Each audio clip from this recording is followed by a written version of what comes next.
The average millionaire has 7 income streams. And the one that shows up most often? Real estate. Not because it's magic, because it's the one asset class where you can use leverage, tax advantages, and cash flow simultaneously. Whether interest rates are at 3% or 7%, real estate investors keep building wealth. The strategy shifts, but the fundamentals don't. Here's the framework that works in any market environment. Rule 1: Cash flow is king.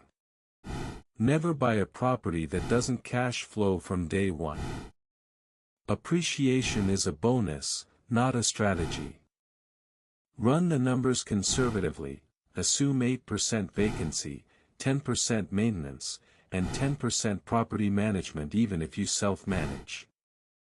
If it still cash flows after all that, it's a deal worth pursuing.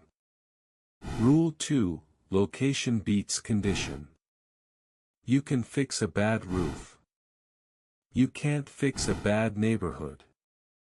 Look for areas with job growth, population growth, and infrastructure investment. These 3 factors predict property appreciation better than any other metric. Follow the jobs, and the tenants follow you. Rule 3: Leverage intelligently.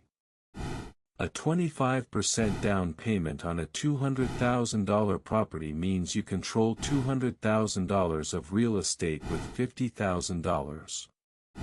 If that property appreciates 5% per year, you're earning a 20% return on your actual cash invested.